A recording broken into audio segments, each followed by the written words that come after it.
मला जी जबाबदारी पक्षाने दिली ती जबाबदारी मी पार पाडली असेल. परंतु आपल्या सगळ्यांच्या प्रयत्नाशिवाय हे घडलं नसतं.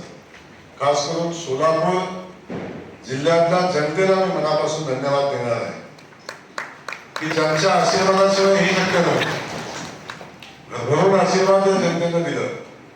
आल्या आल्या मला बाहेरचा पालकमंत्री म्हणून हिनवण्याचा प्रयत्न झाला, परंतु ज्या लोकांनी मला हिनवलं तीच लोक म्हणायला लागली पालकमंत्र्यांनी एवढं थोडी यायचं असते, इथं पालकमंत्र्यांनी असं थोडी न करायचं असते. अशा सगळ्या गोष्टी झाल्या पुन्हा भविष्यात. पण सोलापूर जिल्ह्यानं नेता म्हणून मी कधीच नाही, कार्यकर्ता म्हणून मला स्वीकारलं, याचा मला मनापासून आनंद आहे. आणि आज या सोलापूर जिल्ह्याच्या जनतेच्या आशीर्वादाने समोर बसलेले माझे सगळे सहकारी या ठिकाणी निवडून आले. 38 जिल्हा परिषद सदस्य, प्रचंड मोठी संख्या, अपेक्षांचं ओझं खूप मोठं आहे.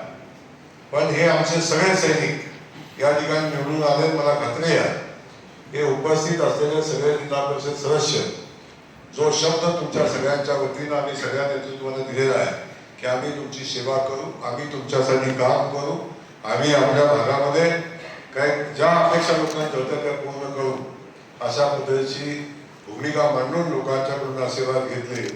आणि मला खात्री आहे की आपण सगळेजण जनतेला दिलेल्या शब्दाशी बांधील लावून आपण सगळेजण खूप ताकदीने काम कराल आणि जनतेच्या अपेक्षा पूर्ण कराल. अनेक लोकांना पडलेला प्रश्न आहे की पालकमंत्री सातत्यानं म्हटला की मी 21 कोटी रुपये देणार, त्याचं काय होणार, हाही प्रश्न अनेक सगळ्या लोकांना आहे. पण मी तुम्हाला पहिल्या दिवशी शब्द दिला आहे, मी दिलेला 21 कोटीचा शब्द मी पडू देणार नाही.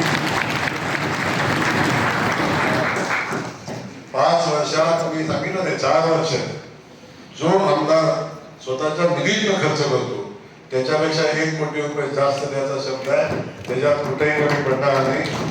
तर माझे पुरवठे आनंदी आमदार आहेत. अशा पद्धतीची परिस्थिती या ठिकाणी आज आहे. त्याही सोबत काही सहकारी मागे जिल्हा परिषद सदस्य आमचे बसलेले आहेत. मी खास करून